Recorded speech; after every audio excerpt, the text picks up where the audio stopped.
Bueno, shalom, shalom, shalom, otra semana aquí estudiando la palabra del Eterno, que ya sabemos que es una palabra maravillosa, sabemos que es una palabra que transforma nuestra vida, que transforma el alma, como dice ella misma, se autodefine como la que nos transforma el alma. Yo espero que en esta porción de la Torah, que es una porción bien controversial, ustedes van a ver, tengamos de todas maneras cosas tan interesantes y tan importantes para aprender. Vamos a hacer una cantidad de conexiones que nos van a confirmar que nosotros somos parte de ese pueblo de Israel. Vamos entonces a comenzar acá con la paracha Kitetse, que significa cuando salgas, en la porción de la Torá, que es Deuteronomio o Devarim 21:10 al 25:19. Esta porción también es bastante larga. Las porciones de Deuteronomio o de Devarim tienen esa particularidad. Pero tenemos mucho que aprender. Esta porción contiene 72 mandamientos, así que estén listos para aprender en el día de hoy. Y son más mandamientos que cualquier porción, pero es una de las porciones que, como les decía, es muy controversial, porque ustedes van a ver que va como de frente contra lo que nosotros estamos viviendo hoy. Es muy importante recordar que nosotros estamos viviendo en un mundo de muchísima maldad, y hay cosas que nosotros no podemos entender que sean reprendidas porque se nos han vuelto como habituales a nuestros ojos. Así que los invito a que pongan toda su capacidad de reflexión y orando comenzamos esta porción de la Torá, para que el Eterno nos llene con su sabiduría y nos revele la palabra. Deuteronomio 21:10 nos habla de cuando salgas a la guerra, y le va a dar instrucciones a Israel acerca de las mujeres cautivas. Una de las partes de las porciones difíciles de entender, pero con mucho significado. Deuteronomio 21:10: cuando salieres a la guerra contra tus enemigos, y Yahweh tu Elohim los entregare en tu mano, y tomares de ellos cautivos, y vienes entre los cautivos alguna mujer hermosa, y la codiciares, y la tomares para ti por mujer, la meterás en tu casa, ella rapará su cabeza, cortará sus uñas, y se quitará el vestido de su cautiverio, y se quedará en tu casa. Llorará a su padre y a su madre por un mes entero, y después podrás llegarte a ella, y tú serás su marido, y ella será tu mujer. Si no te agrada desde el principio, la dejarás en libertad, no la venderás por dinero, ni la tratarás como esclava, por cuanto la humillaste. Fíjense hasta aquí. Estamos en una época donde nosotros no entendemos ese tema de la esclavitud. Pero el tema de la esclavitud era un tema absolutamente normal en esta época de la Torá, y en todo el Oriente Medio, donde se desarrolla toda esta historia. Entonces, lo que está dando el Eterno son las instrucciones para tener cuidado de las mujeres cuando fueran tomadas cautivas. Algo que llama la atención siempre es que el Eterno tiene siempre un especial cuidado con los más débiles, con las mujeres, con las viudas, con los huérfanos. El Eterno siempre está allí para defendernos. Así que esto es un tema que siempre nos va a tocar el corazón. El Eterno nos habla entonces de la mujer cautiva. ¿Quién es esa mujer cautiva? Israel. Recordemos que Israel es representado por una mujer en las Escrituras. ¿Y por qué está hablando de las mujeres que son tomadas cautivas o que han sido compradas? Porque así es como nos define a nosotros la palabra. Primera de Corintios 6:20. porque habéis sido comprados por precio. Glorificad pues al Eterno en vuestro cuerpo y en vuestro espíritu, los cuales son de Dios. Primera de Corintios 7, 23, desde el 7, 22. Porque el que en el Señor fue llamado siendo esclavo, liberto es del Señor. Asimismo, el que fue llamado siendo libre, esclavo es de Yeshua. Por precio fuisteis comprados, no os hagáis esclavo de los hombres. Es bien interesante esta cita de Primera de Corintios. El que fue llamado siendo libre es esclavo de Yeshua. El que fue llamado siendo esclavo es libertado por Yeshua. Así que la mujer cautiva de la que nos está hablando aquí esta porción de la Torá, somos nosotros somos está representando todos estos que estamos de regreso a la casa, los que estamos de regreso a la Torá. Miremos en el texto, miremos el pechat del texto, es decir, literalmente el texto. Si ves a alguna mujer hermosa y la codiciares y la tomares por mujer, la meterás en la casa, rapará su cabeza, cortará las uñas, se quitará el vestido del cautiverio. Primero llorará al padre y a la madre un mes entero y después ya puede desposarse con ella. Si ya sabemos que somos nosotros, ¿qué significa? Miremos el proceso. Una de las explicaciones que siempre han venido en los libros más tradicionales judíos y en el Midrash es que las mujeres de los pueblos paganos se vestían de una manera muy seductora para atraer a los enemigos. Por eso el Eterno le advierte al israelita que si él se enamora de una de las cautivas, la debe ver sin lo externo. Fíjense y verá. Primero debe pasar un mes llorando a su familia, es decir, desprendiéndose de su pasado.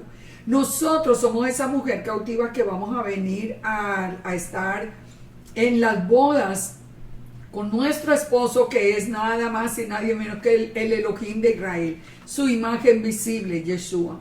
Nosotros somos los que nosotros tenemos que cortar con el pasado.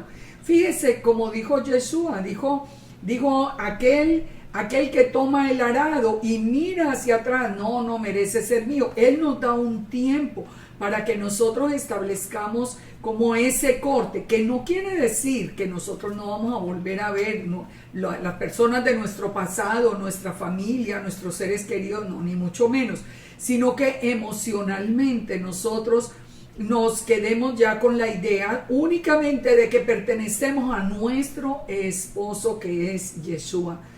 ¿Cuántas personas, fíjense esto, cuántas personas por el rechazo de la familia, por la fe que tiene en este momento, dan un paso atrás? Son personas que nunca lloraron eso. Para cualquiera, yo tuve rechazo en mi familia y para mí no fue fácil, porque yo he sido una persona que he querido la familia muchísimo. Para mí no fue fácil, pero de todas maneras, digamos que lloré el proceso y ya terminó, pero no voy a dar un paso atrás. Esto era un requisito que el Eterno le dice al pueblo de Israel que debe tener con esa mujer cautiva. Lo segundo es que debe cambiar su apariencia, rapando su cabeza. ¿Por qué? Porque esa es la ley establecida para el leproso. Era la manera de ser realmente limpio. Recuerde, el Eterno no mira nuestra apariencia, el Eterno mira nuestro corazón. Y lo que quería era que nosotros cambiáramos la apariencia, lavando las ropas, purificando las ropas y vistiéndonos después de lino fino, blanco y resplandeciente, como va a ser el vestido de la novia. En Levítico 14:8 dice: el que se purifica lavará sus vestidos y raerá todo su pelo y se lavará con agua y será limpio, y después entrará en el campamento y morará fuera de la tienda por 7 días. Estas eran las instrucciones para el leproso. La lepra es una señal de pecado, es un sinónimo, digamos, de pecado. Así que cuando a la mujer que fue tomada en cautiverio, antes de desposarse con quien la eligió, tenía que despojarse del cautiverio, despojarse de las vestiduras, lavarse, limpiarse, raparse la cabeza, hacer todo el proceso para quitar el pecado de encima. Debería también, cortar las uñas. En hebreo no dice cortar, sino arreglar. Es como que ahora que ya se ha despojado de todo ese pecado, ya debe empezar como a ponerse ese vestido de lino fino, digamos. Se quitará el vestido de cautiverio. Efesios 4:22 dice: en cuanto a la pasada manera de vivir, despojados del viejo hombre que está viciado conforme a los deseos engañosos, y renovados en el espíritu de vuestra mente, y vestidos del nuevo hombre, creado según Dios, en la justicia y santidad de la verdad. Eso es lo que nos está diciendo. El vestido de cautiverio era el vestido del viejo hombre, lleno de deseos engañosos, lleno de pecado. Y dice: y renuévense en el espíritu de vuestra mente. En quinto lugar, algo también que había que hacer con esta mujer cautiva era que se quedara en la casa, es decir, que se familiarice con la vida de Israel. Nosotros hasta ahora nos estamos familiarizando con la vida de Israel, estamos en ese proceso.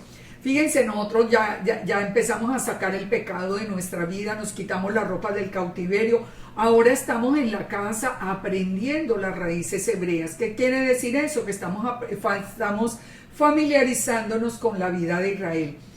Llorará a su padre y a su madre un mes entero, ya vimos, romper vínculos con el pasado. Y viene el tiempo de la decisión.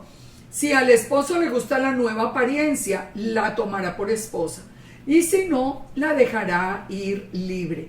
Es decir, ya el esposo lo pone a decidir, decide si acepta o no a la novia. Recordemos que el mismo Yeshua dijo, cuando dijo: no todo el que me dice Señor, Señor entrará en el reino de los cielos. Él dice que en aquel día muchos les va a decir: no los conocí. Esperemos que no estemos en ese grupo, que nunca los conocí, apartados de mí. O sea, lo deja ir absolutamente libre. Ahora, ¿qué fue lo que hizo el Eterno con Israel al salir de Egipto? Fíjense que fue con un proceso similar. Le dio un mes de proceso en el desierto antes de llegar a recibir las tablas de la ley. Recordemos que entre el paso del Mar Rojo y el Sinaí son 50 días. Así que pasó por el proceso del desierto primero, antes de recibir la ketubá de las bodas. Después pasó al pueblo por las aguas amargas. Aquí dijimos que se tenía que limpiar las aguas amargas. Les dio el tiempo para deshacerse del pasado en Egipto. Lo probó y durante 3 días antes de darle la ketubá de las bodas, o sea, la Torah, le ordenó bañarse y cambiar sus ropas, cambiar la apariencia. Y le preguntó si aceptaba obedecer o no los mandamientos. Fíjense cómo la Torah es tan perfecta. El Eterno jamás se va a apartar de su propia voluntad, de lo que Él mismo ha decretado. Si la cautiva agrada al novio y hace el proceso de limpieza y se familiariza con Israel, al final la tomará como esposa. Si no, la dejará ir, le dará la opción de escoger y de dar media vuelta y salir sin la bendición de haber pertenecido al pueblo. Ahora, vamos a Deuteronomio 21:15. Vamos con un tema de unas palabras que son muy controversiales. Unas palabras que dijo Yeshua, que las vamos a entender hoy a la luz de la Torah. Si alguno viene a mí y no aborrece a su padre o a su madre, no merece ser mío. Entonces uno siempre dice cuando lee estas palabras: ay, pero ¿cómo que aborrece al padre o a la madre si el mandamiento dice que lo honremos? Bueno, hoy vamos a entender eso a la luz de la Torah. Deuteronomio 21:15 o Devarim 21:15. Si un hombre tuviere 2 mujeres, la una amada y la otra aborrecida, y la amada y la aborrecida le hubieran dado hijos, y el hijo primogénito fuere de la aborrecida, en el día que hiciere heredar a los hijos lo que tuviere, no podrá dar el derecho de primogenitura al hijo de la amada con preferencia al hijo de la aborrecida, que es el primogénito. Mas el hijo de la aborrecida reconocerá como primogénito para darle el doble de lo que le corresponde a cada uno de los demás, porque él es el principio de su vigor y suyo es el derecho de la primogenitura. ¿Qué significa esto? Lo primero que yo quiero que analicemos es eso de una amada y otra aborrecida, porque como les digo, es la misma palabra que encontramos en las palabras de Yeshua. Entonces dice, por ejemplo, Lucas 24, si alguno viene a mí, no aborrece a su padre, a su madre, a su mujer, hijos, hermanos, hermanas, y aún a su propia vida, no merece ser mi discípulo. La palabra aborrecida u odiada es la palabra sané, que significa odiar y aborrecer, pero es un hebraísmo que quiere decir que querer menos o poner en segundo lugar. O sea, al mismo tiempo que de verdad significa aborrecer, también es un hebraísmo que significa poner en un segundo lugar. Entonces, ¿qué es lo que nos está diciendo en realidad Yeshua? Nos dice, si alguno viene a mí y no me pone a mí, dice Yeshua, por encima de su padre, de su madre, de su mujer, de sus hijos, aún de su propia vida, no merece ser mi discípulo. Eso es lo que está diciendo. No nos está diciendo que los odiemos, nos está diciendo que él debe ocupar el primer lugar. De igual manera, volviendo a Devarim 21, está diciendo, si un hombre tiene dos mujeres y a una la quiere más que a la otra, pero el primogénito es hijo de la que menos quiere, de todas maneras tiene que conservarle el sitio de primogénito al que nació en realidad de primero. Tiene que ser justo, a pesar de que quiera más a la otra esposa que a la madre del primogénito. Aquí esto es muy parecido a lo que sucedió con Jacob, cuando Jacob amaba a Raquel, pero sabemos que Jacob fue obligado a casarse con Lea. En Génesis 39, 21 nos dice que Lea era menospreciada, usando la misma palabra, Sanei, era la misma palabra. Pero no era que la menospreciara, sino que la amaba menos que a Raquel.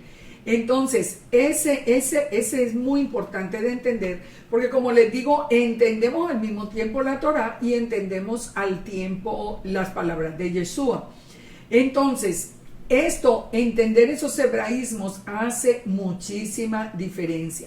¿Qué es lo que nos está pidiendo el Eterno? Un primer lugar, amarlo con todo el corazón, con toda la mente, con todas nuestras fuerzas. Nadie puede estar por encima del amor que nosotros le tenemos al Eterno. Y si un familiar o una persona muy cercana, aunque sea el esposo o la esposa, lo pusiere a uno contra la pared, o deja al Eterno o me voy, ya sabemos a través de estas palabras que tenemos que hacer. Tenemos que permanecer firmes sabiendo que el Eterno y Yeshua, que es su imagen visible, está por encima del amor de cualquier persona. Así que esa es una decisión que nos pone a hacer el Eterno aquí en esta porción de la Torá. Deuteronomio 21, 18. Pena de muerte al hijo contumaz. Esta también es otra de las partes de esta Torá bien difíciles de entender y bien difíciles de poner en práctica. Deuteronomio 21, 18 dice: si alguno tuviera un hijo contumaz y rebelde, que no obedeciera a la voz de su padre ni a la voz de su madre, y habiéndole castigado no les obedeciere, entonces lo tomarán el padre y la madre, lo sacarán ante los ancianos de la ciudad y a la puerta del lugar donde viva, y dirán a los ancianos de la ciudad: este hijo nuestro es contumaz, es rebelde, no obedece nuestra voz, es glotón y es borracho. Entonces los hombres de la ciudad lo apedrearán y morirá, y así quitarás el mal del medio de ti, y todo Israel, pongan atención, oirá y temerá. Bueno, ya me imagino muchos pensamientos y ya me imagino muchos comentarios, y ya sabemos que de aquí viene aquello de que el Elohim del Antiguo Testamento era un Elohim lleno de ira y de rencor, y el del Nuevo Testamento uno lleno de amor. Pues no es así. Lo que nos está enseñando el Eterno es algo que ya hemos visto en otras ocasiones. Perdón. Algo que ya hemos visto en otras ocasiones. El Eterno pone unas sanciones absolutamente duras para que sirvan como escarmiento al pueblo de Israel, para que sirvan de escarmiento, para que las personas, por ejemplo, si los niños están aprendiendo en su escuela la Torá, perdón, entonces cuando los niños vean esta sanción, pues van a tener temor de rebelarse contra los padres. Digamos que hay una sanción social que sirve de escarmiento para todos. Ahora, fíjense que como estamos hablando de un proceso, no es que no es que el Eterno estaba ordenando que al hijo que se rebelara, entonces lo sacaran y lo apedrearan. Ya había pasado el proceso de castigo, el proceso de disciplina, me imagino el proceso de aconsejarle, bueno, todas las cosas, cuando absolutamente era imposible de manejar este hijo. Dice que es glotón y borracho. Ustedes deben haber conocido, yo he conocido muchas personas a través, sobre todo de mi carrera, de padres que sufren con hijos drogadictos, que inclusive terminan matándolos, que les roban, que hacen cualquier tipo de abuso con sus padres. Esto es lo que el Eterno quería prevenir, esto que está ocurriendo. Y niños que hoy golpean a sus padres, niños que se enfrentan a sus padres sin ningún respeto. Hoy estamos viendo completamente al revés el mandamiento de la Torá. Lejos de los hijos honrar a los padres, parecieran los padres los que tienen que honrar a los hijos. El mundo se ha vuelto al revés y cada vez se le permite más y más a los hijos ser rebeldes. Desde las mismas escuelas se les recomienda que si los van a disciplinar, llamen inclusive a la policía. O sea, estamos en una época tan distorsionada que no podemos ver con claridad el mandamiento del Eterno. Pero el mandamiento del Eterno es importante. El mal hay que quitarlo del medio.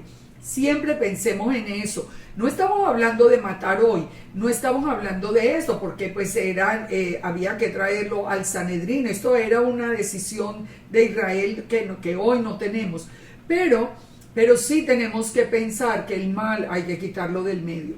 Ustedes saben que como psicóloga, una de las áreas en las que menos me gustó trabajar fue con personas con adicciones, y precisamente por eso, porque yo sé como psicóloga y ahora como creyente, sé que la única recomendación que uno le puede dar a unos padres de unos hijos drogadictos es que los saquen de la casa del todo.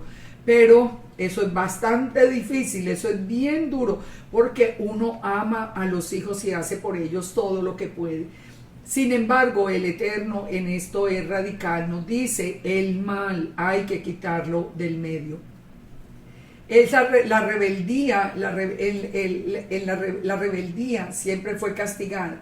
Y en la tradición judía se piensa, como les comentaba ahora, que estos mandamientos extremos eran para que sirvieran de escarmiento, que muy pocas veces se había aplicado digamos, esa sanción.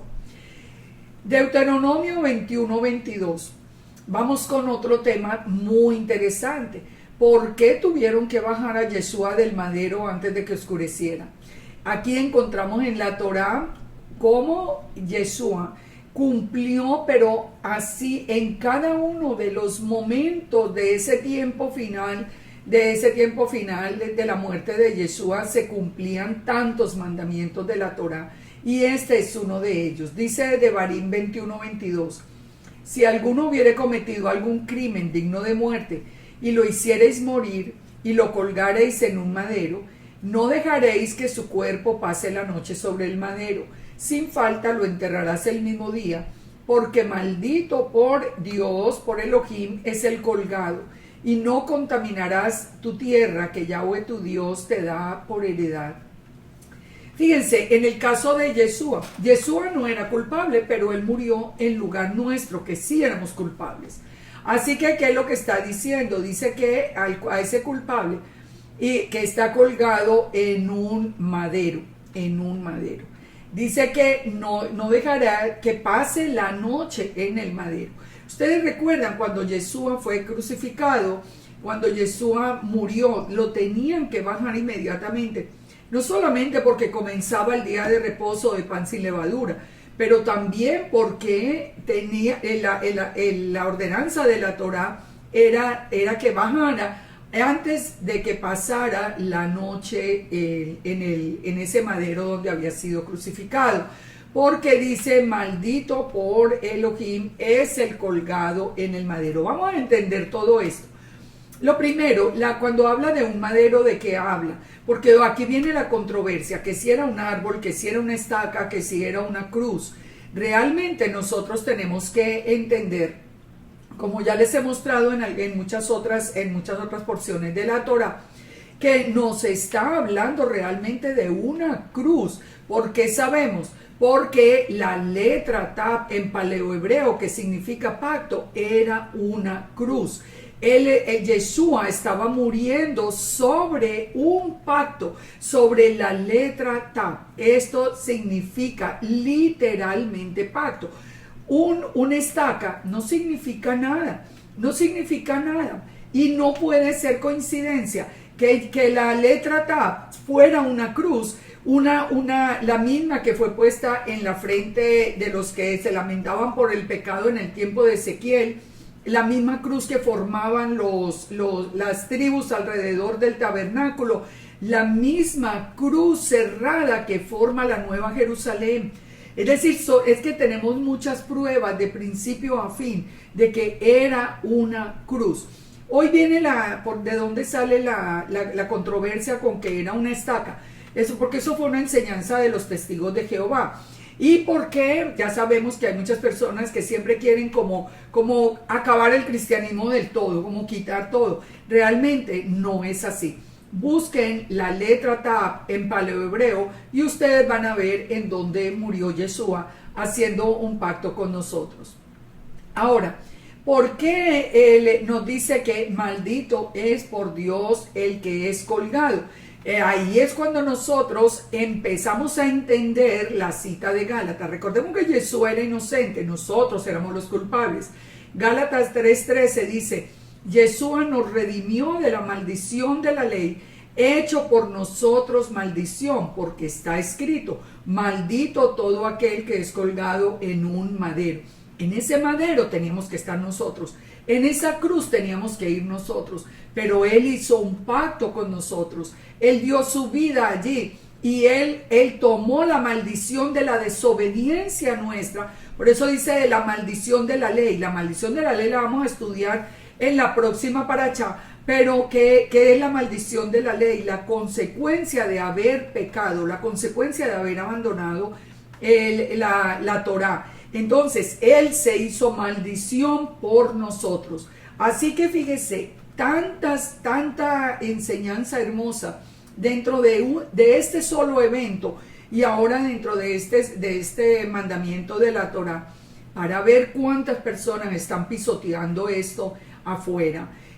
Entonces ya no es la cruz, entonces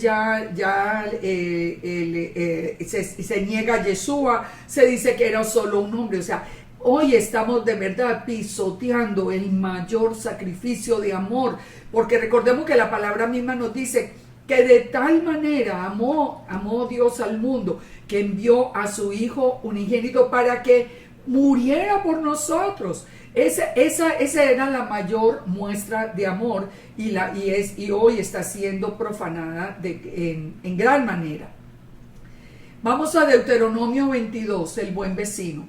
Dice, si vienes extraviado el buey de tu hermano o su cordero, no le negarás tu ayuda, la volverás a tu hermano. Si tu hermano no fuere tu vecino o no lo conocieres, lo recogerás en tu casa y estará contigo hasta que tu hermano lo busque y se lo devolverás. Así harás con su asno, también con su vestido Y lo mismo harás con toda cosa de tu hermano que se le perdiere y tú la hallares. No podrás negarle tu ayuda. Si vieres el asno de tu hermano o su buey caído en el camino, no te apartarás de él, le ayudarás a levantarlo. Miremos hasta acá lo que nos está diciendo, de verdad, esto es importante.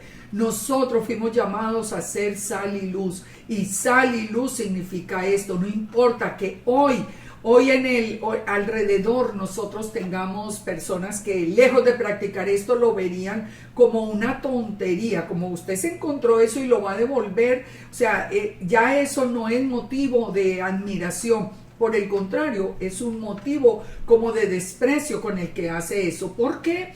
Porque lo bueno hoy es malo y lo malo hoy es bueno. Lo cierto es que el Eterno nos dice a nosotros, si encuentran algo que fuera de su vecino, que fuera de su hermano, ustedes lo van a tener en la casa, pero ustedes lo van a devolver inmediatamente. Si encuentran el asno del vecino caído, ustedes le ayudarán a levantarlo. Nosotros tenemos que ir directamente hacia reflejar quién es el que gobierna nuestra vida. Fíjese, la segunda parte del Shema dice, ama a tu prójimo como a ti mismo. Esa es parte de amar al prójimo como a nosotros mismos. Cuando nosotros tenemos ese cuidado por la propiedad ajena, esto es muy importante. Nosotros no podemos tomar lo que no nos pertenece. Nosotros no podemos reclamar como propio lo que nosotros no hicimos. Eso es algo deshonesto. Y les voy a compartir algo que de verdad es una preocupación muy grande. Hay personas dentro de las raíces hebreas que están copiando y sacando en versión de PDF libros que han publicado autores conocidos entre nosotros, y los publican aparentemente gratis, pero al final le ponen una condición. Bueno, denos una ofrenda y usted puede llevarse gratis el PDF del libro. ¿Saben una cosa? Eso se llama robo, porque un libro es una propiedad intelectual. Hubo una persona que gastó su tiempo de estudio, su tiempo de redacción, su tiempo de producción, mucho dinero en la producción del libro, y simplemente publicarlo de una manera abierta y libre, aunque sea con ganancia o no, eso se llama un robo de propiedad intelectual. Cuando usted baja uno de esos PDFs, usted está cometiendo un robo, usted está siendo partícipe, está comprando algo robado o está tomando para sí algo que fue robado. Hoy se volvió un problema con la música, no solamente con los libros, con la música.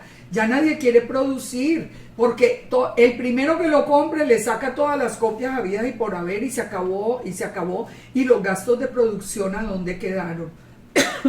Así que reflexionemos en todo esto, porque les digo que el Eterno quiere, como vimos ahora, una novia de verdad vestida con lino fino, blanco y resplandeciente. Miremos Deuteronomio 22:5, la prohibición de usar ropa del sexo opuesto. No vestirá la mujer traje de hombre, ni el hombre vestirá ropa de mujer, porque abominación es a Yahweh tu Elohim cualquiera que hace esto. El transvestismo, o sea, vestir la mujer de ropa de hombre y los hombres de ropa de mujer, es abominación a los ojos del Eterno. Aunque sea por un disfraz, nunca nos debemos nosotros vestir de hombre o de mujer. La ropa, lo que tenemos nosotros que entrar a definir es qué es ropa de hombre y qué es ropa de mujer, porque cada cultura y cada época tiene un concepto distinto. Fíjense esto que es muy interesante. En el tiempo de Yeshua todos usaban faldas, Los hombres usaban faldas y las mujeres también, no había pantalones. Así que Yeshua andaba con faldas como andaba Miriam, su madre. Iba también con faldas, solo que una eran faldas de hombre y otras eran faldas de mujeres. Hoy nosotros estamos en la dispersión, nosotros nacimos dentro de una sociedad diferente y uno escucha con mucha frecuencia aquello de que no pueden usar pantalones o esto. Sí, no pueden usar pantalones de hombre, pero en todos los almacenes ustedes entran y ustedes pueden ver la sección de pantalón de mujeres y la sección de pantalones de hombres. Todo esto, en esto hay una diferencia. Hay una diferencia en el corte, hay una diferencia en todo. ¿Qué es lo que nosotros tenemos que ver? ¿A dónde apunta este mandamiento? Lo que quiere el Eterno es que se sepa de una vez cuando vemos la persona quién es hombre y quién es mujer. O sea, esa diferenciación es la que quiere ver el Eterno. ¿El Eterno habla de la vestimenta? No, en ningún momento. Lo único que nosotros sabemos y tenemos que entender es que nosotros necesitamos vestirnos de una manera decente, no de una manera provocadora. Hay pantalones que son bien decentes, que son bien bonitos, que hacen ver a la persona bien vestida y no son de ninguna manera provocadores, digamos, en cuanto a la manera de llevarlos y de vestirlos. Entonces, es muy importante que en las congregaciones se haga un balance, digamos, de todo esto, porque realmente siempre vemos a todos los pastores, rabinos, a quien sea, predicando en contra de la mujer, que la mujer no se vista de manera provocativa para los hombres. Eso está muy bien, yo estoy de acuerdo. Y les digo, yo soy una de las personas que pienso que cuando vamos a la congregación, nosotros debemos ir bien vestidos, como que vamos a encontrarnos con el Todopoderoso. Yo no entiendo que uno vaya a la congregación en shorts o en jean o algo así. De verdad que yo pienso que tenemos que ir muy bien vestidos, pero también debe haber una predicación hacia los hombres, en el sentido de que ellos aprendan a tener dominio de sus emociones, dominio de sus pasiones, dominio también de su corazón, porque muchas veces se cae en abuso con las mujeres. Yo por lo menos recibo muchísima comunicación de personas que se sienten literalmente abusadas por esto. Casi que el propósito es, ustedes tienen que estar feas para que no las miren. O sea, es como un atropello a su propia identidad. Todos necesitamos de toda esa sanidad interior, necesitamos de sanar todas esas áreas que consideremos pecaminosas. Y tenemos que llegar a las palabras que encontramos en Tito 3:3. Nosotros también éramos en otro tiempo insensatos, rebeldes, extraviados, esclavos de concupiscencias y deleites diversos, viviendo en malicia, en envidia, aborrecibles y aborreciéndonos unos a otros. Pero por cuanto se manifestó la bondad de Dios, nuestro Salvador, y su amor para con los hombres, nos salvó, no por obras de justicia que hubiéramos hecho, sino por la misericordia, por el lavamiento de la regeneración y por la renovación en el Espíritu Santo. O sea, ahí tiene que haber un cambio. Antes de todo, el proceso no es solamente aprender mandamientos, es transformar el alma, es transformar y aprender a tener el control de todas estas emociones. Pero resumamos el mandamiento: la mujer no puede vestir como hombre, el hombre no puede vestir como mujer. Deuteronomio 22:6, el cuidado de los animales. Cuando encuentres en el camino algún nido de ave en cualquier árbol o sobre la tierra con pollos o huevos y la madre echada sobre los pollos o sobre los huevos, no tomarás la madre con los hijos. Dejarás ir a la madre y tomarás los pollos para ti, para que te vaya bien y prolongues tus días. Aquí vemos de nuevo que el cuidado que tiene el Eterno de todo, aún de su propia creación. En el Salmo 50:10 dice: porque mía es toda bestia del bosque, y los millares de animales en los collados. Conozco a las aves de los montes, y todo lo que se mueve en los campos me pertenece. Si yo tuviese hambre, no te lo diría a ti, porque mío es el mundo y su plenitud. El Eterno hizo animales que eran propios para nosotros comer. Lo que está aquí tratando de guardar es que la especie no se extinga. O sea, Él está teniendo un control de su creación. Nosotros, con respecto a este cuidado que tiene el Eterno de la creación, tenemos uno de los pasajes más lindos en Mateo 6:25, cuando nos dice: no os afanéis por vuestra vida, que habéis de comer o que habéis de beber, ni por vuestro cuerpo, que habéis de vestir, porque no es la vida más que el alimento y el cuerpo más que el vestido. Mirad las aves del cielo, que no siembran, ni ciegan, ni recogen en graneros, y vuestro Padre celestial las alimenta. ¿No valéis vosotros más que ellas? Fíjense, aquí Jesús está diciendo lo mismo que estamos viendo en la Torá.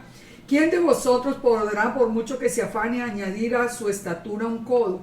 Hoy por el vestido, ¿por qué os afanáis? Mirad los lirios del campo, cómo crecen. No trabajan, no hilan, pero ni aun Salomón con toda su gloria se vistió como uno de ellos. Si la hierba del campo, que hoy es y mañana se echa en el horno, Dios la viste así, el Eterno la viste así, ¿no hará más con vosotros, oh hombres de poca fe? No os preocupéis entonces pensando qué comeremos o qué beberemos o qué vestiremos, porque son los gentiles los que buscan esas cosas. ¿Quiénes son los gentiles? Los que no pertenecen al pueblo de Israel. El Eterno no se adormece ni duerme el que guarda Israel. Él siempre nos está a nosotros guardando. Así que fíjense qué mensaje, ahora como nosotros vemos ese mensaje tan hermoso conociendo la Torá. Si el Eterno tiene cuidado de la madre de esos polluelos y tiene cuidado de su creación, con mayor razón tiene cuidado de nosotros.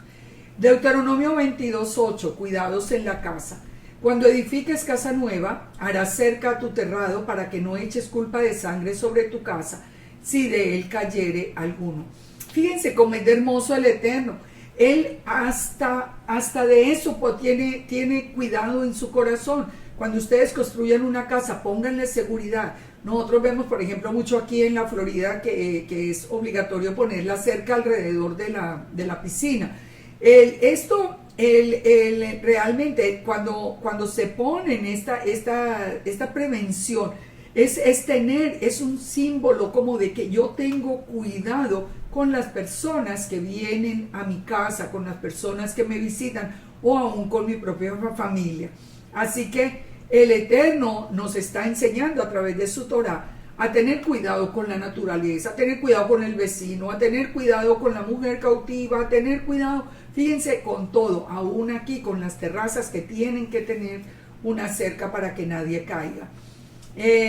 Dice en Deuteronomio 4:5, mirad que os he enseñado estatutos y decretos como mi Dios me mandó, está hablando Moisés, para que hagáis en medio de la tierra, la cual entráis a tomar posesión de ella. Guardadlos y ponedlos por obra, porque esta es vuestra sabiduría y vuestra inteligencia a los ojos de los pueblos. Si ven, ya hemos visto en varias ocasiones este mismo texto, porque no hay nada más sabio que la Torá. ¿Y por qué encontramos la sabiduría? Porque nosotros vemos que el Eterno tiene cuidado de todo. Él nos enseña a vivir. Fíjese que no solamente nos enseña cómo agradarle a Él y adorarle a Él, también nos enseña a vivir en medio de la sociedad.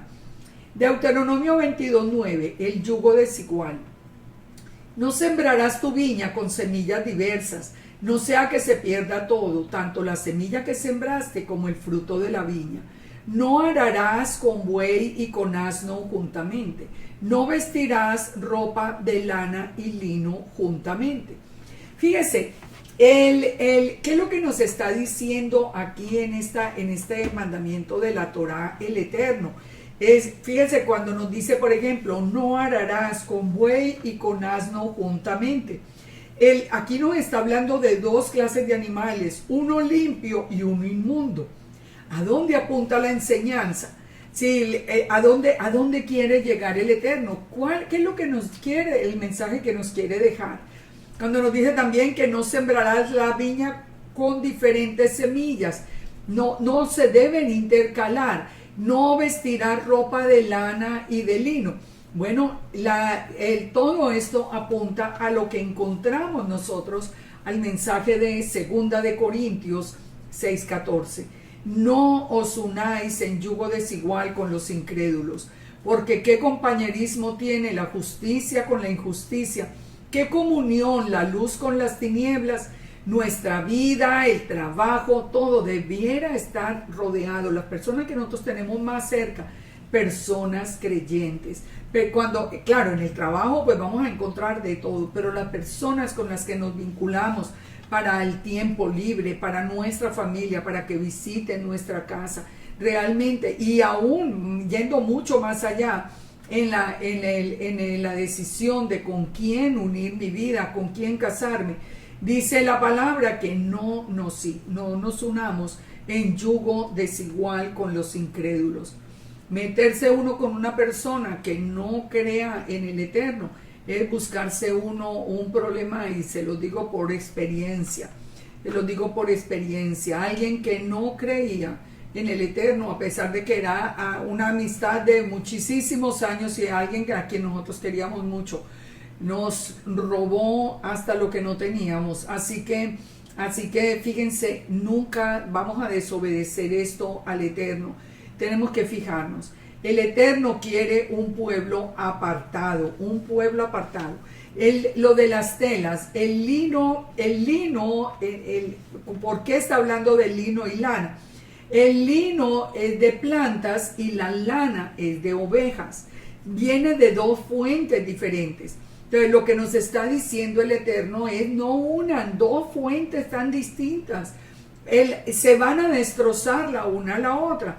Ese es un principio que nos debe llenar en el conocimiento, y para poderlo aplicar a cualquier situación de nuestra vida, en toda esfera. Lo santo y lo profano nunca se deben mezclar. En Levítico 10:10 dice que nosotros tenemos que aprender a discernir lo que es santo, lo que es profano, lo que es limpio y lo que es inmundo. En Ezequiel 22:6, que nos dice que los sacerdotes, está haciendo el Eterno la queja contra los sacerdotes, y dice: contaminaron mi santuario porque no hicieron diferencia entre lo santo y lo profano, no distinguieron entre lo limpio y lo inmundo, y de mis días de reposo apartaron sus ojos, y he sido profanado en medio de ellos. ¿Qué debían hacer, de acuerdo al Eterno, los sacerdotes? Enseñar al pueblo, en Ezequiel 44:23, a hacer la diferencia entre lo santo y lo profano. Cuando nosotros estamos aprendiendo la Torah, estamos aprendiendo esa diferencia. Entonces, lana y lino, porque uno viene de planta, el otro viene de animales. Fíjese, aquí tenemos que pensar algo que es yo quiero que hagamos una reflexión. En muchos, yo diría que en la mayoría hoy de las congregaciones de raíces hebreas o mesianismo, como le quieran decir, porque hay muchos nombres, pero de toda esta restauración de Israel, se ha venido eliminando el tema de las dos casas, porque es un tema que, aunque está presente, ese es el tema de las escrituras de principio a fin, es un tema que molesta mucho a la casa de Judá. Siempre el pueblo judío está reclamando que no a las dos casas. Entonces, para no ofender al hermano, aunque se ofenda al Eterno, para no ofenderlo, la mayoría de las congregaciones lo que están enseñando es que el proceso de restauración es entre judíos y gentiles. Judíos y gentiles, un nuevo hombre a los ojos del Eterno. Miren, a la luz de la Torah esto es absolutamente imposible, porque gentil significa pagano, naciones que no tienen ni Dios ni promesas en el mundo, ni tienen ningún acercamiento con el pueblo del Eterno. ¿Cómo es posible que nosotros estemos enseñando que el Eterno va a unir a la casa de Judá con todos los paganos de las naciones, con los pueblos gentiles? Fíjense, nosotros, y cuando digo nosotros, somos todas las ovejas de la casa de Israel que estamos de regreso. Deberíamos estudiar el tema de las dos casas y nosotros mismos exigir en las congregaciones que se vaya al tema de las dos casas, porque nosotros, el Eterno mismo dijo, y Yeshua dijo que venía el Eterno dijo que él venía, él mismo vendría a buscar las ovejas perdidas de la casa de Israel, y Yeshua mismo lo afirmó. Yo solamente he venido a buscar las ovejas perdidas de la casa de Israel. Él no dijo que había venido a buscar a los gentiles. Pablo habla de los gentiles en pasado. Efesios 2 nos está diciendo de una manera muy clara que cuando nosotros venimos a través de Yeshua, nosotros somos injertados en el olivo de Israel. Así que esa unión de judíos y gentiles es una unión abominable a los ojos del Eterno, porque el Eterno es lo que nos está diciendo aquí en la Torá, que no podemos unir en yugo desigual al creyente con el no creyente. Y este es un error que se ha extendido mucho, como le digo, solo por temor a la casa de Judá. Entonces, el plan del Eterno, ¿cuál fue? Dividir a Israel en dos casas, hacer que las dos casas de manera diferente se fueran por todo el mundo y llevaran la semilla o el esperma de Abraham hasta lo último de la tierra. Al final, él llamaría de regreso a todas las ovejas. A través de Yeshua nos vuelve a injertar otra vez en el olivo, y después al final, de acuerdo a Ezequiel 37, va a unir la casa de Judá y la casa de Israel en un solo palo, y entonces vendrá el Mesías, donde dice que los dos palos que se van a unir antes de que venga el Mesías son judíos y gentiles. En ninguna parte. La Torah nos dice muy claro, no se puede unir lo santo con lo profano. Deuteronomio 22:12, vamos a hablar de los tzitziot. Los tzitzit, ahí lo ven, ustedes lo pueden ver aquí en la imagen. La voy a poner más grande para los que aún no lo conocen. Los tzitzit están ordenados acá, y nos dice, te harás flecos en las cuatro puntas de tu manto con que te cubras. Estos son los tzitziot que debieran colocarse allí para recordarle a la persona que debe guardar los mandamientos del Eterno. Esto fue ordenado también en Números 15:38, cuando dice, habla a los hijos de Israel y diles que hagan franjas en los bordes de los vestidos por sus generaciones, y que pongan en cada franja de los bordes un cordón azul, y os servirá para que cuando los veáis os acordéis de los mandamientos del Eterno. Se dan cuenta el objetivo que tiene poner los tzitziot o los tzitzit en la vestimenta de las personas, es que recuerden y que sea como una señal de que esa persona guarda los mandamientos. Pero más que señal para los demás no es una señal para sí mismo, para que recuerde que debe cumplir con los mandamientos. Siempre hay una advertencia, o decir, la tradición siempre nos ha dicho que los tzitziot son para los hombres. Pero realmente nosotros tenemos que ver que dice los hijos de Israel. Los hijos de Israel también es la expresión usada para guardar el Shabbat. Así que si nos dicen que los hijos de Israel se pondrán los tzitziot y son solo los hombres, querría decir que cuando dice los hijos de Israel guardarán el Shabbat sería solamente para los hombres, y sabemos que no es así. Ahora, la tradición se ha impuesto, se habla de la autoridad, yo entiendo todo esto, y yo siempre recomiendo una cosa. Si a alguna mujer el Eterno ya le puso en su corazón ponerse los tzitzit, traten siempre de hacerlos de tal manera que sean absolutamente privados, que solo uno mismo los pueda ver y pueda saber que debo guardar los mandamientos, porque tampoco queremos fomentar provocación dentro del pueblo. Y como les digo, esto es una señal para uno mismo, para recordar que debemos guardar los mandamientos. Fíjense acá, cuando en Lucas 8:43 habla de la mujer que padecía el flujo de sangre. Ese es bien interesante, porque la mujer es Israel. Sabemos ya que Israel es representado por una mujer. llevaba 12 años con el flujo de sangre, es decir, en estado de impureza ritual. ¿Y por qué 12 años? Por las 12 tribus. Dice que había gastado todo en médicos y que de la única manera que fue sana fue tomando los tzitziot de Yeshua.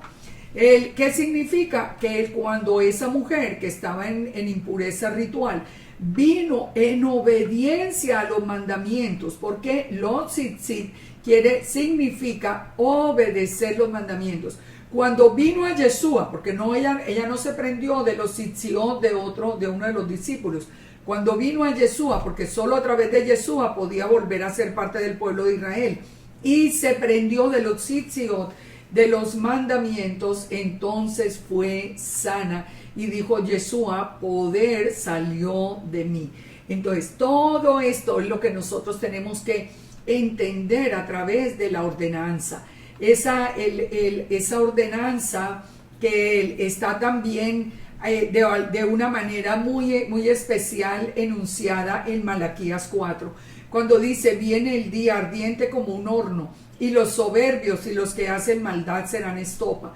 Aquel día Él vendrá y los abrazará, ha dicho Yahweh de los ejércitos, y no les dejará ni raíz ni rama. Mas a vosotros, los que teméis mi nombre, dice, nacerá el sol de justicia, y en sus alas traerá salvación. En sus alas. ¿De qué nos está hablando? De las alas, nos está hablando de los tzitziot, traerá salvación. En su manto, él viene con él viene con ese talit, y el talit inclusive nos dice que viene manchado de sangre, recuerdan, pero él viene y ese talit traerá salvación. Entonces pensemos en todo esto para que nosotros podamos ir entendiendo que no se trata de algo que conduzca más bien a la arrogancia y a que salgan para que me miren cómo tengo los sitios más largos y más largos que los de los demás. No, de eso no se trata. Se trata de un compromiso con el Eterno, donde yo voy a recordar que me puse una señal de que soy un hijo de Elohim y que debo obedecer la Torah. Deuteronomio 23:2, los hijos bastardos. Dice, no entrará bastardo en la congregación de Yahweh, ni hasta la 10ª generación no entrarán en la congregación del Eterno. ¿Qué es un bastardo? La palabra es manser, esa es la palabra en hebreo. Recordemos que siempre el propósito del Eterno es guardar la santidad del pueblo, es guardar la santidad, así como con el hijo contumaz. Él quiere que siempre se conserve la santidad, que el mal se erradique, porque si se empiezan a aceptar todos los hijos bastardos en la congregación, pues el pecado entra y el pecado se extiende en la misma congregación. Así que el objetivo, ¿cuál era? Preservar la santidad del matrimonio. Ningún hijo nacido por fuera del matrimonio puede ser parte de la quejilá. Estos mandamientos nos tienen siempre que llevar a un punto que es muy importante. El Eterno, sobre todas las cosas, Él es misericordioso. Él es lleno de misericordia. Él siempre va a dar una solución también a largo plazo, pero Él nos está a nosotros poniendo también las condiciones para que haya santidad en el campo. El verso 23:2, cuando dice que hasta la 10ª generación no entrarán en la congregación de Yahweh. Ahora, miremos aquí el tema de los amonitas y los moabitas. Fíjense que, recuerden que estos son pueblos que nacieron después por el pecado de Lot con sus hijas, más bien de las hijas con Lot, y que cuando Lot fue sacado cuando Lot fue sacado de Sodoma y de Gomorra. En Génesis 19:37, que nos dice que dio a luz la mayor un hijo. Recordemos que las hijas le tuvieron relaciones sexuales con su padre y nacieron estos hijos. Y dio a luz la mayor un hijo y lo llamó Moab, el cual es padre de los moabitas hasta hoy. Y la menor dio a luz un hijo y llamó a su nombre Ben-Amí, el cual es padre de los amonitas hasta hoy. Entonces, estos eran hijos bastardos y no podían entrar en la congregación del Eterno. Además, recordemos que estos pueblos habían negado la ayuda a Israel y buscaron la manera de maldecirlo, o sea que tenía el Eterno suficientes motivos para dejarlos por fuera de la congregación. ¿Qué nos dice Deuteronomio 23:3? Entonces dice: no entrará amonita ni moabita en la congregación de Yahweh, ni hasta la 10ª generación de ellos no entrarán en la congregación, por cuanto no salieron a recibir con pan y agua al camino, cuando saliste de Egipto, porque alquilaron contra ti a Balaam, y ya lo vimos en la parachá de Balac, hijo de Beor de Petor en Mesopotamia, para maldecirle. Mas no quiso el Eterno tu Elohim oír a Balaam, y el Eterno tu Elohim te convirtió la maldición en bendición, porque Yahweh tu Elohim te amaba. No procurarás la paz de ellos, ni su bien en todos los días para siempre. Entonces, cuando nosotros vemos esto, nosotros nos damos cuenta que fue por un tiempo donde el Eterno determinó que estos pueblos no podrían entrar en la congregación de Yahweh. En Génesis 12:3 nos habla de bendecir a los que te bendijeren y de maldecir a los que los maldijeren. Pero fíjense una cosa, que a pesar de que vemos estos moabitas, vemos lo que acabamos nosotros de encontrar en estos dos pueblos, encontramos dos mujeres, una moabita que es Ruth y una amonita que es la madre de Roboán, Naamá, que está en la congregación en Primera de Reyes 14:21. Entonces, ¿por qué al final entraron? Bueno, por un lado recordemos que el Eterno puso un tiempo, unas generaciones, y se colocan en la tradición judía dos opciones.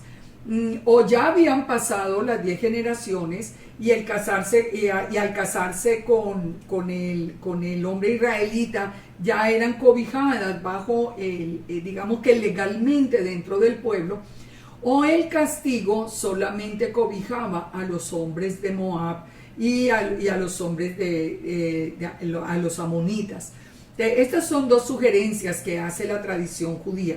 Yo pienso, de verdad que sinceramente, yo creo que cuando el Eterno habló de las generaciones, de las 10 generaciones, ya las 10 generaciones habían pasado. ¿Cómo nos muestra su misericordia? Cuando nos trae, por ejemplo, a Ruth, abuela del rey David, y en la misma genealogía de Yeshua. Así que la misericordia del Eterno es para siempre.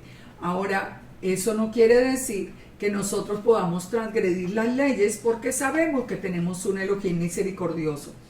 En Isaías 1:18 que nos dice: venid y estemos a cuenta. Si vuestros pecados fueren como la grana, como la nieve serán emblanquecidos. Si fueron rojos como el carmesí, vendrán a ser como blanca lana. Pero recordemos también siempre cómo terminaba la amonestación de Yeshua, cuando ya perdonaba: vete y no peques más, no transgredas más la Torá. Vamos a Deuteronomio 23:7. Dice: no aborrecerás al edomita porque es tu hermano, no aborrecerás al egipcio porque forastero fuiste en su tierra. Fíjese, ahora viene el Eterno a darnos instrucciones con otros dos pueblos, el pueblo edomita y el pueblo egipcio. ¿Quién es Edom? Edom, nos dice Génesis 36:8, que es Esaú, que habitó en el monte de Seir. Esaú es Edom. Los edomitas son los descendientes de Esaú, el hermano de Jacob. Ahora, Seir, ¿qué significa? Velludo. ¿Quién es velludo? Esaú. Edom es Roma, y Roma es también la cuna del cristianismo. Aquí vemos una secuencia bien interesante, porque volvamos al mandamiento: no aborrecerás al edomita porque es tu hermano. Trasladémonos por un tiempo hacia el futuro. Aquí estamos en el desierto con la Torá que está siendo expresada. Pero como el Eterno conoce el pasado, el presente y el futuro, vamos al futuro. ¿De qué nos estaba hablando cuando nos decía de lo que a dónde iban a ir los edomitas? ¿A dónde iba a ir la influencia? ¿Dónde iban a ir muchas de las ovejas de Israel? A estar bajo la cobertura de Roma. Por eso él dice, no aborrecerás al edomita porque es tu hermano. No solamente porque Esaú era hermano de Jacob, pero también porque en el futuro que Edom es relacionado con Roma, viene también que allí es donde se encuentran la inmensa mayoría de la casa de Israel. Fíjense, una recomendación a las personas que hablan tan fuerte contra la iglesia cristiana. Nunca se les olvide, primero, que ahí estábamos nosotros, segundo, que teníamos un velo puesto por el Eterno, y tercero, que ahí están nuestros hermanos, ahí están las ovejitas perdidas de la casa de Israel. Así que todos estos que salen hoy de donde que fueron cortados de esa misma piedra y hoy vienen a mirarlos con desprecio y a decirles paganos y a insultarlos y a menospreciarlos, no se nos olvide este mandamiento: no aborrecerás al edomita porque es tu hermano. Tampoco aborrecerás entonces al egipcio porque en Egipto fuiste el esclavo. Así que fíjense, nosotros tenemos que entender todos estos procesos, no solamente en el momento en que fueron dadas los mandamientos, sino también de cómo se han cumplido en el futuro. Miren este dato: en Yom Kippur hay una oración del pueblo judío que es basada en Isaías 53, que dice, se llama el Maxur de Yom Kippur. Nos está diciendo cómo el Mesías, nuestra justicia, se ha volteado de nosotros. Quedamos perplejos y no hay nadie que nos justifique. Él lleva nuestras iniquidades y el yugo de nuestros crímenes fue sobre él. Él fue profanado por nuestras iniquidades y llevó nuestro pecado en sus hombros. Para encontrar perdón por nuestras iniquidades fuimos sanados por sus llagas. Es tiempo de creer el Eterno Uno como una nueva creación. Levántalo del círculo, trae a él de Seir y haz que le escuchemos otra vez en el monte del Líbano por la mano de Ginom. Esto es muy interesante porque esto es una oración que repiten los más ortodoxos en Yom Kippur. ¿Qué nos está hablando? Que el Mesías, ¿qué es lo que están pidiendo en esa oración? Que el Mesías regrese de Seir, de Edom, de Esaú y vuelva a Israel. Que, en otras palabras, que regrese de Roma y vuelva a Israel, lo que hoy está sucediendo. Esto es muy interesante. Mire, paren ustedes un momento esta grabación, si pueden hacerlo, y lean acá, y lean esta oración, que se la voy a colocar amplificada, para que ustedes puedan hacer un alto allí y leerla uno por uno. No falta sino que sepan, o que reconozcan que el nombre del Mesías en Isaías 53, del siervo sufriente, es Yeshua. Pero cada uno de los puntos es absolutamente válido para Yeshua.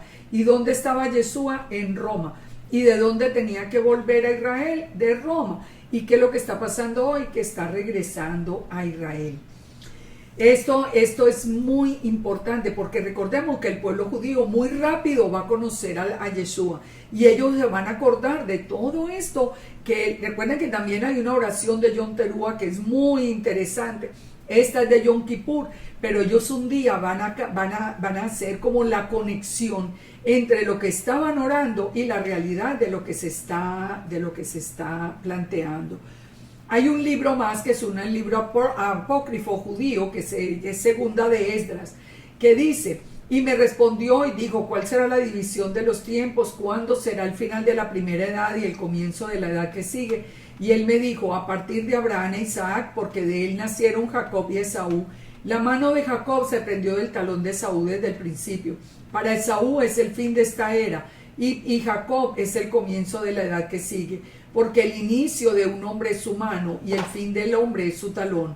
Entre el talón y la mano busca nada más. Esdras.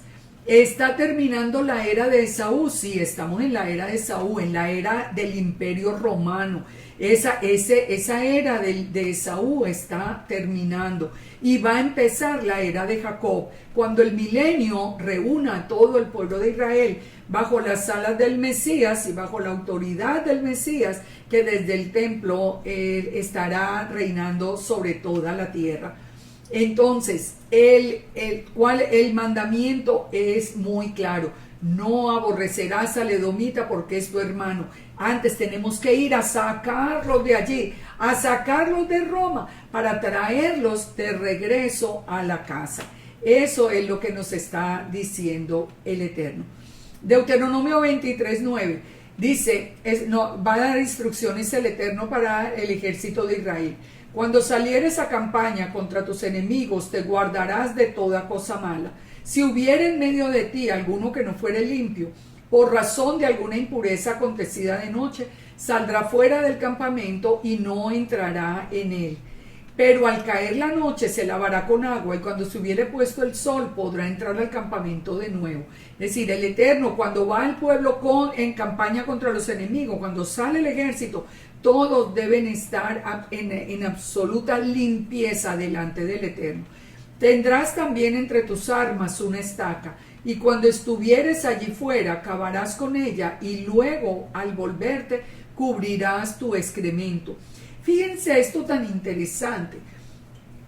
Yo les decía ahora, cómo el Eterno tiene cuidado de todo, del vecino, ya vimos, de los animalitos, de todo. Aquí nos dice, cuando ustedes salgan al campamento, salgan en contra de los enemigos, tienen que llevar una estaca para que ustedes puedan enterrar sus propios excrementos. Dice, porque Yahweh tu Elohim anda de medio de tu campamento para librarte y para entregar a los enemigos delante de ti. Por lo tanto, que tu campamento ha de ser santo, que no se vea nada, que cosa inmunda, que se vuelva en pos de ti. El Eterno les está manifestando muy bien, aunque estén en guerra, ustedes tienen que conservar limpio el campamento, limpio por fuera, no puede haber ninguna contaminación, limpio el corazón de cada uno de los soldados. Entonces, ¿qué sucede cuando esto? El Eterno mismo es el que se levanta contra los enemigos. Recordemos en Deuteronomio 21 que dice, cuando salgas a la guerra contra los enemigos, si vieres caballos o carros y un pueblo más grande que tú, no tengas temor de ellos, porque Yahweh tu Elohim está contigo, el cual te sacó de la tierra de Egipto. Y cuando se acerquen para combatir, se pondrá en pie el sacerdote y le dirá al pueblo: oye Israel, vosotros os juntáis hoy en batalla contra vuestros enemigos, no desmaye vuestro corazón, no temáis, no os azoréis, tampoco os desalentéis, porque Yahweh vuestro Elohim va con vosotros para pelear por vosotros contra vuestros enemigos. Esa es la promesa, pero el Eterno dice, Él es santo, Él quiere morar en un campamento que sea santo. Entonces, ¿qué nos dice el Targum? Que debido a que la Shekinah del Eterno es la que se mueve a través del campo para protegerlo, debe mantenerse limpio y santo el campo, para que la Shekinah no vea nada ofensivo y su membra no deje de hacer todo el bien. ¿Cuál es nuestro campo hoy? Nuestro hogar, por ejemplo, es un campo, y es un campo de batalla espiritual. ¿Qué nos ordena el Eterno? Mantenerlo limpio y en orden. Nos ordena mantener todo bajo control y nos ordena a nosotros mismos tener una vida de obediencia. Deuteronomio 23, el derecho al asilo. No entregarás a su señor el siervo que se huyere a ti de su amo. Morará contigo en medio de ti, en el lugar que escogiere en las ciudades donde a bien tuviere, y no le oprimirás. Siempre el Eterno protege al más débil. Aquí, si un esclavo lograba huir, debía ser protegido por Israel. Israel era una zona de protección y de refugio. Algo que nos lleva a Estados Unidos, que se considera como, digamos, como el segundo Israel, en el sentido de que la mayoría de la casa de Israel se encuentra acá. Y fíjese que siempre ha tenido esa connotación de ser la que protege a los que vienen acosados por los enemigos. Deuteronomio 23, 17, prostitución ritual. No haya ramera entre las hijas de Israel, ni sodomita entre los hijos de Israel. Para el Eterno, que una de sus hijas se haga ramera es todo un dolor en su alma. Dice, no traerán la paga de la ramera ni el precio de un perro. Un perro es un hombre en prostitución ritual, un keleb, a la casa de Yahweh tu Elohim por ningún voto, porque abominaciones a Yahweh tu Elohim, tanto lo uno como lo otro. Entonces, no es el precio de un perro, de un animal. El perro se le dice a los hombres en prostitución ritual, que se llamaban keleb. Ustedes recuerdan que en el tiempo de Yeshua a los gentiles se les llamaba perros también, porque estaban, digamos que prostituidos en todo el paganismo que tenían. Entonces, fíjese, aquí nos está hablando de, primero, que las hijas de Israel no podían participar en la prostitución, y nos habla de un fenómeno que existía en ese tiempo, que lo vemos a través de la escritura reflejado en la vida diaria de los enemigos, que era la prostitución ritual. Nada de eso podía ser traído al templo. Intereses de dinero. Deuteronomio 23, 19. No exigirás de tu hermano interés de dinero, ni interés de comestible, ni de cosa en la que se suele exigir interés. Del extraño podrás exigir interés, mas de tu hermano no lo exigirás, para que el Eterno te bendiga en toda obra de tus manos, en la tierra donde vas a tomar posesión de ella. Fíjense, esto es algo realmente hermoso. El Padre está diciendo, ustedes entre hermanos, si ustedes se hacen un préstamo, ustedes no deben cobrar intereses, pero le pueden cobrar intereses si ustedes le hacen el préstamo a una persona gentil o a una persona de las naciones. Recordemos que el gentil que creyó en Yeshua ya no es gentil, es israelita. Aquí nos está hablando del que está en las naciones. Por eso es que yo les digo, judíos y gentiles no pueden estar juntos. Eso no puede ser verdad. Así que son las normas. Entonces, nos dice que como consecuencia de esto, de favorecer al hermano, el Eterno mismo nos bendecirá. Votos al Eterno, Deuteronomio 23, 21. Cuando haces voto al Eterno, no tardes en pagarlo. Cuando le hagas una promesa al Eterno, no tardes en pagarla, porque ciertamente lo demandará Yahweh tu Elohim de ti, y sería un pecado en ti. Mas cuando te abstengas de prometer, no habrá pecado. Por lo que hubiere salido de los labios, lo guardarás y lo cumplirás conforme a lo que prometiste a Yahweh tu Elohim, pagando la ofrenda voluntaria que prometiste con tu boca. Muchas veces, cuando estamos en una necesidad, prometemos muchas cosas, pero no las cumplimos. El Eterno está diciendo, mejor que no cumpla, a que él cumpla, a que se vaya y rompa la promesa que hizo. En Números 30 lo vimos, cuando alguno hiciere voto o hiciere juramento ligando su alma con obligación, no quebrantará su palabra. Y en Eclesiastés 5 que nos dice, mejor es que no prometas y no que prometas y no cumplas. Y que esto también sirva para las personas que tenemos alrededor. No le prometamos a los hijos, no le prometamos a la esposa o al esposo, no le prometamos a la gente lo que no vamos a cumplir. Porque así como se ofende el Eterno, se ofende también cualquiera de los que son burlados cuando se falla a las promesas. Deuteronomio de Barín 23, 24. El cuidado con la propiedad del prójimo. Cuando entres en la viña del prójimo, podrás comer uvas hasta saciarte, pero no podrás ponerlas en el cesto. Es decir, si pasa por una viña y hay un viñedo, usted puede coger las uvas, pero las que se pueda comer. No va a llenarlo de los bolsillos, ni va a llevar todo un balde para llenarlo de uvas. Cuando entres en la mies de tu prójimo, podrás arrancar espigas con tu mano, pero no aplicarás la hoz a la mies del prójimo. Fíjense, simplemente lo que necesite en el momento para comer. En Deuteronomio 24, nueva vida. Cuando alguno tomare mujer y se casare con ella, si no le agradare por haber hallado en ella alguna cosa indecente, le escribirá carta de divorcio y se la entregará en su mano y la despedirá de su casa. Y salida de su casa, podrá ir y casarse con otro hombre.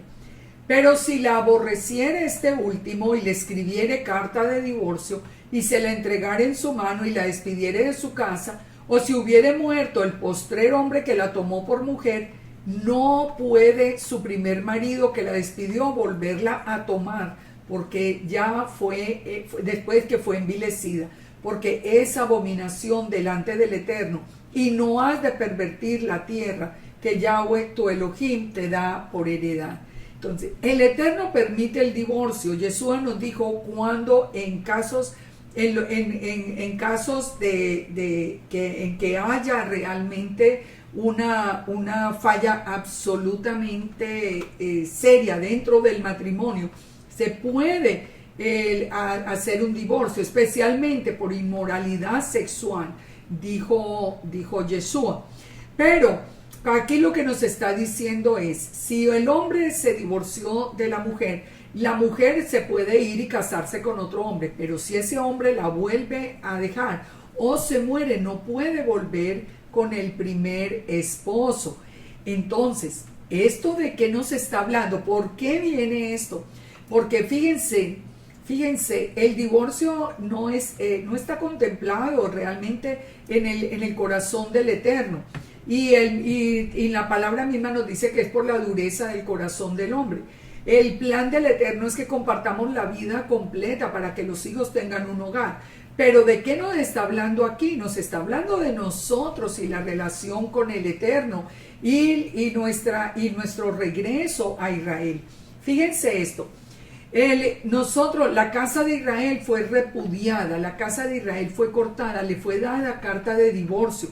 Es decir, que no se podía volver a casar con ese primer esposo, que es el Eterno, que es Yeshua, la imagen visible del Eterno. Y como la casa de Israel había sido repudiada por la misma Torah, no puede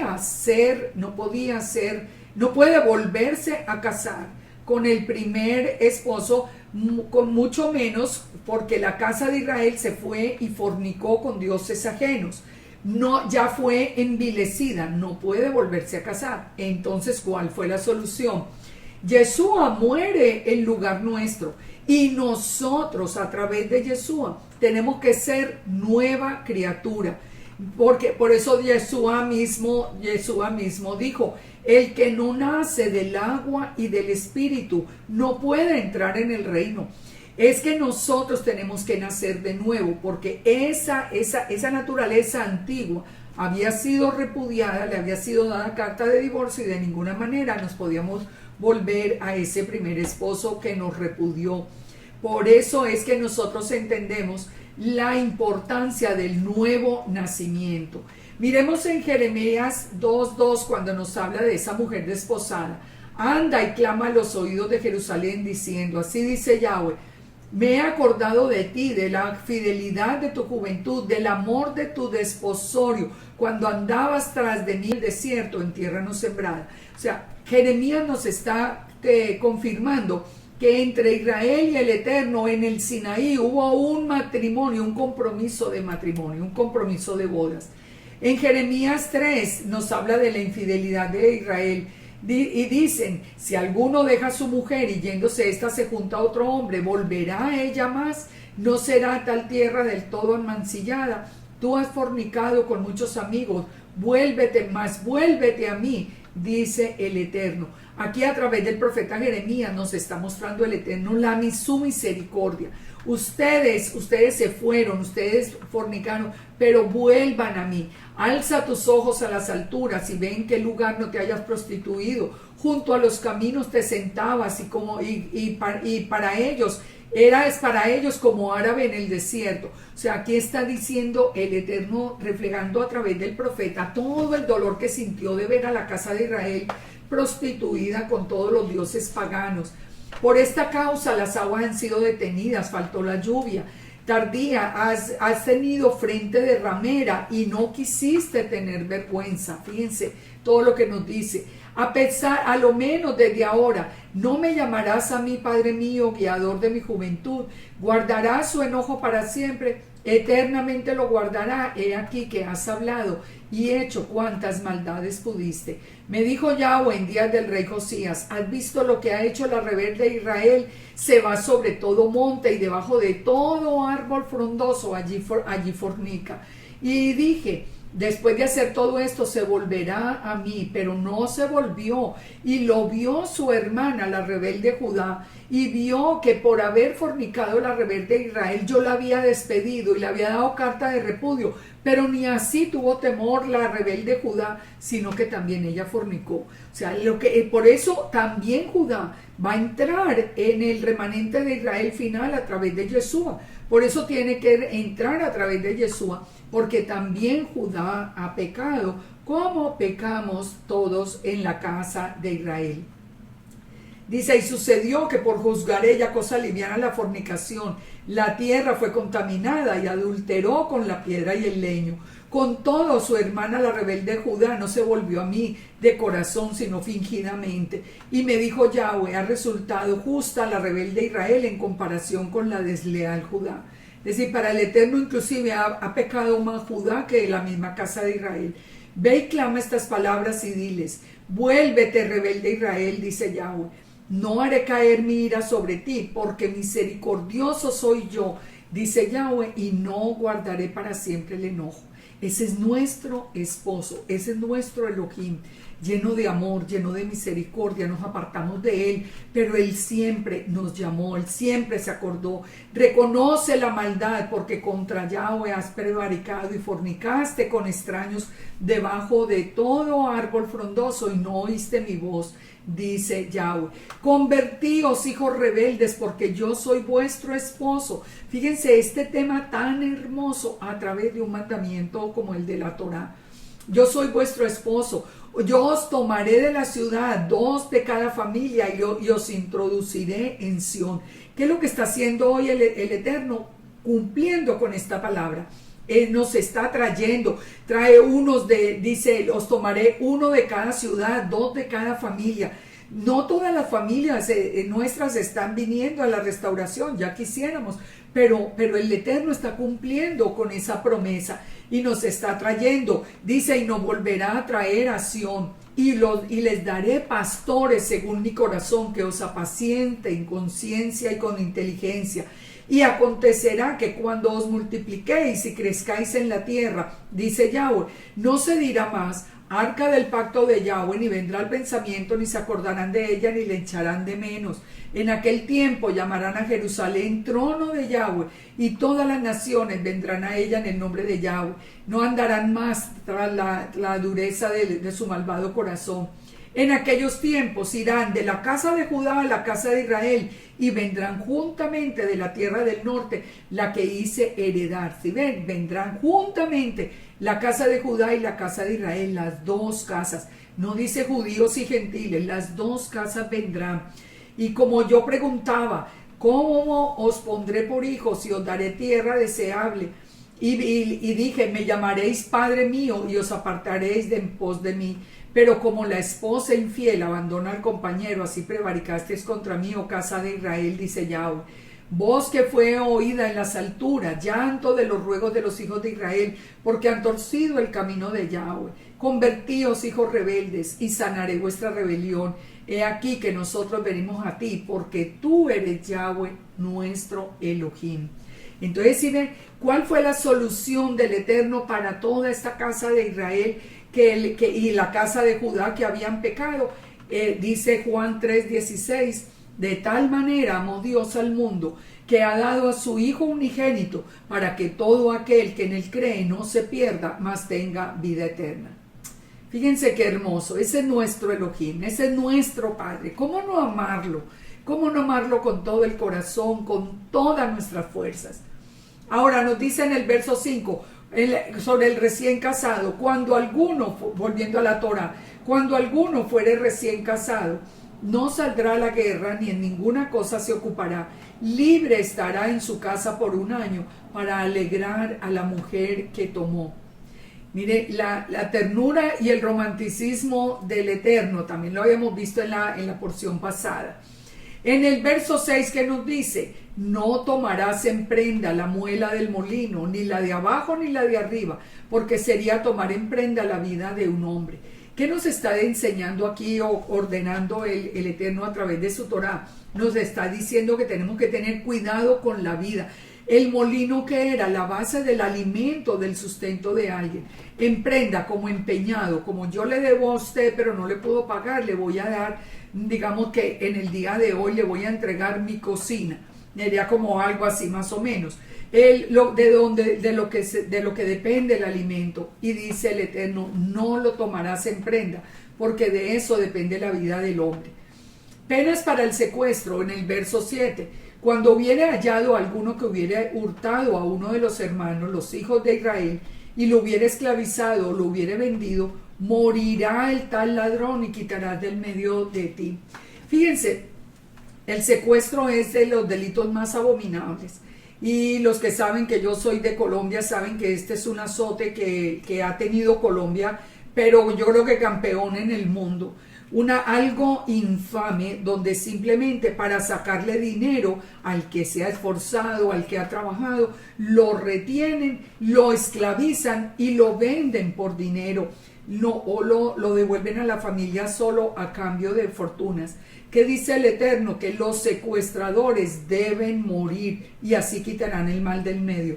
Yo creo que ahora sí entendemos mejor lo del hijo contumaz, porque fíjense, si en Colombia hubiera existido la pena de muerte y los secuestradores hubieran sido pasados, digamos, por una inyección letal, yo aseguro que hoy no veríamos la cantidad de secuestros y no veríamos a lo que estamos viendo, los mismos secuestradores enseñoreados del país. O sea, fíjense que la Torah es la sabiduría misma. Si el mal se hubiera quitado del medio, Colombia no estuviera hoy bajo el terror y el gobierno de estas bandas criminales. En cuanto a la plaga de la lepra, ten cuidado de observar diligentemente y hacer según todo lo que os enseñaren los sacerdotes levitas. Según yo les he mandado, así cuidaréis de hacer. Acuérdate de lo que hizo el Eterno tu Dios a Miriam en el camino después de que salisteis de Egipto. ¿Qué es lo que nos está advirtiendo aquí el Eterno? Está advirtiendo contra la murmuración, está advirtiendo contra quienes van contra la autoridad establecida por el Eterno en Israel. Recordemos que la murmuración trae como consecuencia lepra. Así que tenemos que aprender del pasado, porque recordemos que el Eterno nos habló del presente desde los tiempos antiguos. Pago del préstamo, dice, cuando le entregues al prójimo alguna cosa prestada, no vas a entrar a la casa a tomarle prenda, te quedarás fuera y el hombre a quien prestaste te sacará la prenda. Si el hombre fuere pobre, no te acostarás reteniendo aún su prenda, y sin falta le devolverás la prenda cuando el sol se ponga, para que pueda dormir en su ropa y te bendiga, y te será justicia delante de Yahweh tu Elohim. Recordemos que siempre el Eterno guarda al más débil. Así que tenemos que tener ese cuidado. Aunque le hubieran entregado algo prestado, no podemos ir y simplemente quitarlo si esa persona lo necesita. En el pago de salarios, no oprimirás al jornalero pobre y menesteroso, ya sea de tus hermanos o de los extranjeros que habitan en tu tierra, dentro de sus ciudades. No pueden oprimir al jornalero pobre y menesteroso. ¿Saben una cosa? Que nosotros tenemos la tendencia a hacer y nos la corrige el Eterno, es que si nosotros vemos a una persona bien pobre que está vendiendo algo, unos limones, los está vendiendo allí en un recipiente, está vendiendo unos limones, si lo vemos bien pobre le vamos a pedir rebaja, y si lo vemos en el supermercado simplemente pagamos lo que dice. Mire, mientras más pobre la persona, más generosidad debe haber de parte nuestra. En el día le darás el jornal y no se pondrá el sol sin dárselo, pues es pobre y con él sustenta la vida, para que no clame a ti contra ti a Yahweh y sea en ti hallado pecado. sea, no se puede retener lo que el otro necesita, lo que la persona pobre necesita. Los padres no morirán por los hijos, ni los hijos por los padres. Cada uno morirá por su pecado. No torcerás el derecho del extranjero ni del huérfano, ni tomarás en prenda la ropa de la viuda. No puedes recibir como forma de pago la ropa de la viuda, pero no puede torcer el derecho del extranjero ni del huérfano, sino que te acordarás que fuiste siervo en Egipto y que de allí te rescató Yahweh tu Elohim. Por lo tanto, yo te mando que hagas esto. Nosotros entonces no podemos olvidar el pasado. Cuando ciegues la miel en el campo y olvides alguna gavilla en el campo, no volverás para recogerla. Será para el extranjero, para el huérfano y para la viuda, para que te bendiga Yahweh tu Elohim, Él y te ha en toda obra de las manos. Todo eso que se cayó lo dejamos para que lo recojan las personas más pobres. Cuando sacudas tus olivos, no recorrerás las ramas que hayas dejado tras de ti. Serán para el extranjero, para el huérfano y para la viuda. Cuando vendimies tu viña, no rebuscarás tras de ti. Será para el extranjero, para el huérfano y para la viuda. Y acuérdate que fuiste siervo en tierra de Egipto. Por tanto, yo te mando que hagas eso. Generosidad es lo que está hablando el Eterno. En Deuteronomio 25, si hubiere pleito entre algunos, si acudieren al tribunal para que los jueces lo juzguen, estos absolverán al justo y condenarán al culpable. Entonces, si van al tribunal para que los jueces lo juzguen, los tribunales que harán, pues justicia. Esto lo vimos muy claro en la porción pasada. Si el delincuente mereciere ser azotado, el juez le hará echar en tierra, le hará azotar en su presencia. Según el delito será el número de azotes. ¿Qué trae como consecuencia la justicia? Paz. No podrá dar 40 azotes, no más. Se podrán dar 40 azotes y no más. No sea que si lo hirieren con muchos azotes más que esto, el hermano se sienta envilecido delante de los ojos. Es decir, aún el castigo tiene un límite. En 2 Corintios 11:24 dice, de los judíos 5 veces he recibido 40 azotes menos uno. Ese fue el castigo que recibió Pablo, de acuerdo a la Torá. No pondrás bozal al buey cuando trille. Esta reflexión vamos a leerla acá, 1 Timoteo 5:17. Los ancianos que gobiernan bien sean tenidos por dignos de doble honor, mayormente los que trabajan en predicar y enseñar, pues la escritura dice, no pondrás bozal al buey que trilla, y digno es el obrero de su salario. Entonces, el obrero es digno del salario. Cuando dice no le pondrás bozal al buey que trilla, es lo que le está diciendo el Eterno es, usted tiene que recompensar el trabajo. Ese buey que va trillando tiene derecho a comer de lo que está trabajando, de lo que él está haciendo. Este es un tema que tiene que ver mucho con todo lo que son diezmos, ofrendas, que tantos están hoy diciendo, no, ya no hay templo, no hay levita, ese mandamiento no va. Pues al maestro, pues al que está enseñando, pues al que está dirigiendo la congregación, pues al que está llevando el pan para que haya alimento en la casa del Eterno, allí también nosotros tenemos el deber de sustentarlos. Ley del levirato, Deuteronomio 25:5.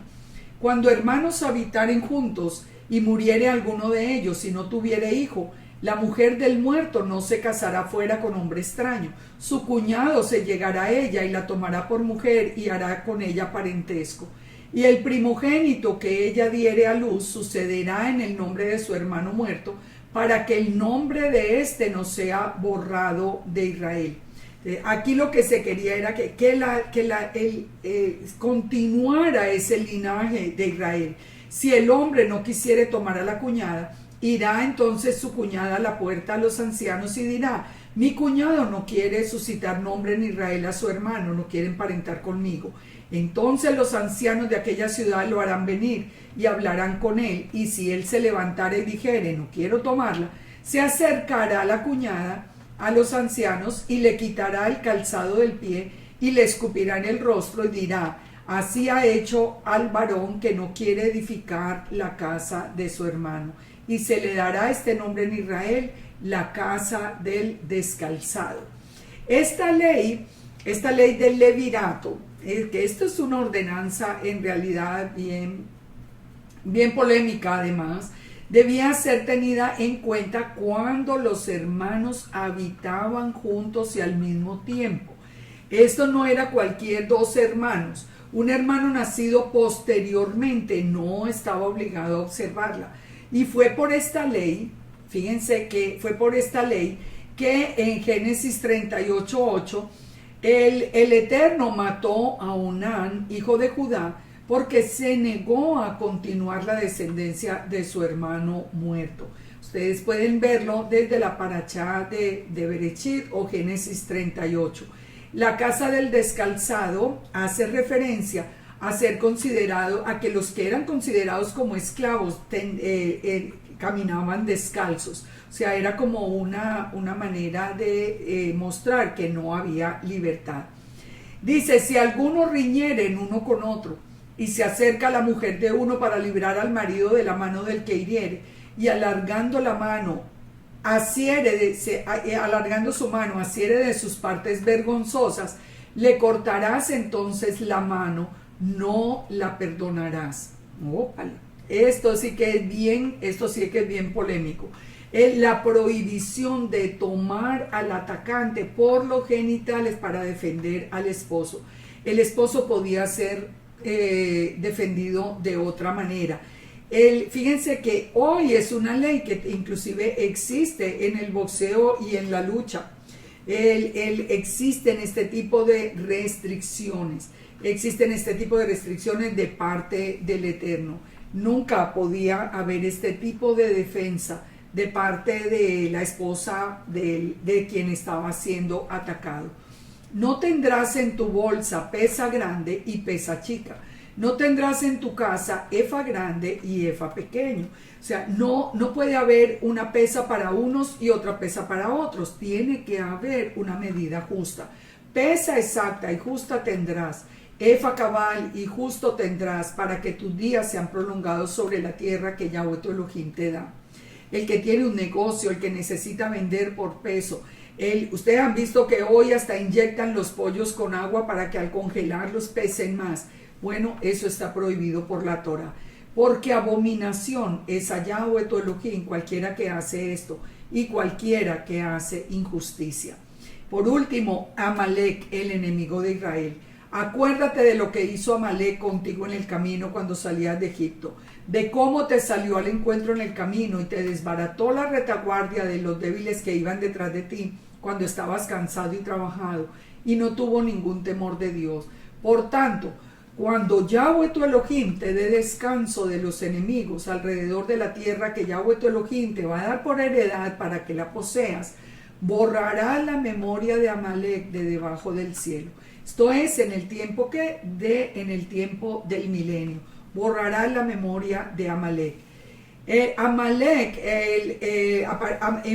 Amalek era uno de los hijos de Esaú que atacó a Israel desde el principio. Siempre, dice Éxodo 17:16, por cuanto la mano de Amalek se levantó contra el trono de Yahweh, Yahweh tendrá guerra con Amalek de generación en generación. Amalek es el eterno enemigo de Israel, pero solamente cuando ya hayamos heredado la tierra, tendremos que borrar la memoria de Amalek de nuestra mente, porque ya nunca más veremos los enemigos. Israel en obediencia tiene paz, en desobediencia aparece Amalek. Pero un día, cuando ya venga Yeshua, ya no habrá más desobediencia, no habrá más pecado en la tierra, y Amalek será borrado de nuestro corazón. Así que espero que con todo este mundo de mandamientos que aprendimos hoy, Que el Eterno nos bendiga, que el Eterno nos guarde, que el Eterno nos regale un Shabbat lleno de su presencia y que nos bendiga con toda bendición celestial y que disponga nuestro corazón para obedecerle siempre. Muchas bendiciones a todos y que el Eterno nos llene con su presencia, guarde nuestra entrada y nuestra salida desde ahora y para siempre. Shalom, shalom.